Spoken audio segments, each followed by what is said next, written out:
तो दोस्तों आपका फिर से स्वागत है एक बार मेरे चैनल टॉक विद प्रवीण में। और आज मैं वीडियो लेके आया हूँ कि एक माइक्रो प्रोसेसर का स्ट्रक्चर कैसा होता है। तो चलिए शुरू करते हैं। दोस्तों एक माइक्रो प्रोसेसर जिसे हम सेंट्रल प्रोसेसिंग यूनिट यानी CPU भी कहते हैं, जो एक कंप्यूटर या किसी भी इलेक्ट्रॉनिक डिवाइस का ब्रेन होता है, जो एक कंप्यूटर सिस्टम के सारे टास्क को एग्जीक्यूट करता है, चाहे वो उसके इनपुट्स को एग्जीक्यूट करना हो या कोई अरिथमेटिकल कैलकुलेशंस परफॉर्म करना। किसी भी तरीके के टास्क को करने के लिए जिम्मेदार है। इसे मॉडर्न टेक्नोलॉजी में एक इम्पॉर्टेंट कंपोनेंट बनाता है। तो चलिए दोस्तों, सबसे पहले हम बात करेंगे इसके फंक्शन और पर्पस के बारे में। तो दोस्तों प्रोसेसर का जो प्राइमरी फंक्शन है वो है इंस्ट्रक्शन और डाटा को प्रोसेस करना। यह एक कंप्यूटर या उसके डिवाइसेस को वेरियस टास्क परफॉर्म करने की अनुमति देता है। यह मेमोरी से इंस्ट्रक्शन लाता है, उसे डिकोड करता है, डेटा में हेरफेर करता है, अरिथमेटिक और लॉजिकल ऑपरेशंस करता है और उसके बाद एग्जीक्यूट कर देता है।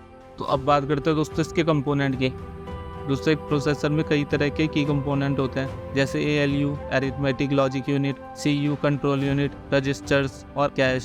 तो सबसे पहले हम ALU यानी अरिथमेटिक लॉजिक यूनिट की बात करेंगे। दोस्तों जो ALU है वो मैथमेटिकल कैलकुलेशंस और लॉजिकल ऑपरेशंस परफॉर्म करता है, जिसके कुछ एग्जांपल है कंपैरिजन और बूलियन ऑपरेशंस। उसके बाद दोस्तों इसमें होता है कंट्रोल यूनिट, जिसे हम CPU भी कहते हैं। तो CPU जो है वो प्रोसेसर और डिफरेंट कंपोनेंट्स के बीच डेटा और इंस्ट्रक्शन के फ्लो को मैनेज करता है और उन्हें ऑपरेट करता है। यह प्रोसेसर के द्वारा वेरियस ऑपरेशन को परफॉर्म करने और कंट्रोल करने के लिए कंट्रोल सिग्नल जनरेट करता है। उसके बाद आता है दोस्तों रजिस्टर्स। रजिस्टर प्रोसेसर के अंदर छोटे और हाई स्पीड वाले मेमोरी स्टोरेज लोकेशन होते हैं। वे प्रोसेसिंग के दौरान टेम्परेरी डेटा रखते हैं, जिससे प्रोसेसर में फास्ट एक्सेस और मैनिपुलेशन हो पाता है। उसके बाद आता है दोस्तों कैश। कैश दोस्तों एक छोटी हाई स्पीड मेमोरी है जो मेन मेमोरी यानी रैम की तुलना में प्रोसेसर के पास लोकेटेड होती है। यह बार बार एक्सेस किए गए डेटा और इंस्ट्रक्शन को स्टोर करता है, जिससे उन तक पहुंचने में लगने वाला समय कम हो जाता है, जिससे ओवरऑल परफॉर्मेंस बढ़ जाती है। इसके बाद आता है दोस्तों क्लॉक स्पीड।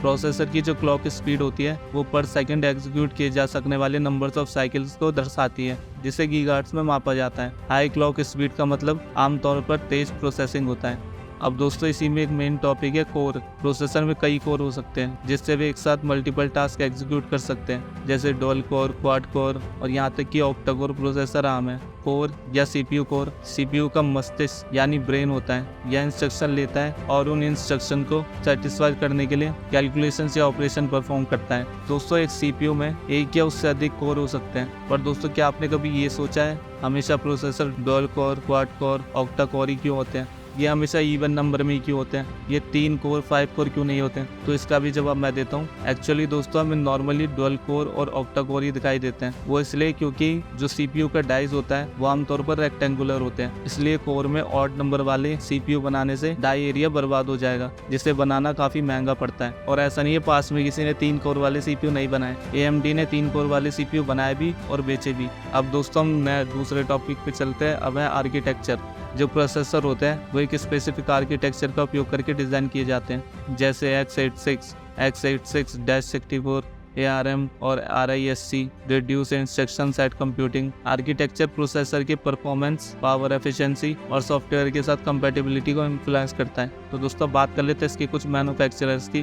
कई कंपनियां कंप्यूटर और सर्वर के लिए प्रोसेसर बनाती हैं, जिनमें एयरटेल और AMD प्राइमरी मैन्युफैक्चरर हैं। अब दोस्तों ARM मोबाइल डिवाइस बाजार में एक मेन खिलाड़ी कह सकते हैं, मार्केट को डोमिनेट करता है, जो कई स्मार्टफोन और टैबलेट को पावर प्रोवाइड करता है। अब बात करते हैं थोड़ी इसकी एडवांसमेंट के बारे में। पिछले कुछ वर्षों में प्रोसेसर टेक्नोलॉजी बहुत तेजी से चेंज हुई है, जिस वजह से इसकी पावर एफिशिएंसी, परफॉर्मेंस, इसकी फैसिलिटी या कहे तो हर तरीके से टेक्नोलॉजी काफ़ी एडवांस हो गई है। इसकी इतनी जनरेशन आ गई है कि क्या ही कहने।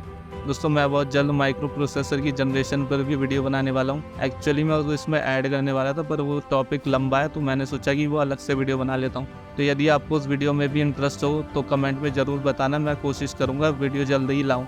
तो अब हम बात करते हैं ओवरक्लॉकिंग की। तो दोस्तों कुछ गेमर्स जो अपने प्रोसेसर को ओवरक्लॉक करते हैं, जिससे क्लॉक की स्पीड मैन्युफैक्चरर से अधिक बढ़ सकती है, जो वो हायर परफॉर्मेंस को अचीव करने के लिए करते हैं। उसमें ही ओवर हीटिंग को रोकने के लिए इस प्रक्रिया को केयरफुल मॉनिटरिंग की ज़रूरत होती है, ताकि कोई डैमेज ना हो। तो चलिए अब इस टॉपिक को खत्म करते हैं। तो अब जाते जाते प्रोसेसर कंप्यूटर का एक क्रूशियल कंपोनेंट है जो परफॉर्मेंस और फंक्शनैलिटी में सेंट्रल रोल प्ले करता है। यह टेक्नोलॉजी एडवांस होते होते आज किस लेवल पे पहुंच गई है ये तो हम सब जानते ही है, और ये कहाँ जाएगी इसका हमें कोई अंदाजा नहीं है। तो दोस्तों आज के लिए इतना ही। अगर आपको ये वीडियो पसंद आई तो मेरी वीडियो को लाइक और शेयर करना और चैनल को सब्सक्राइब करना। Thank you.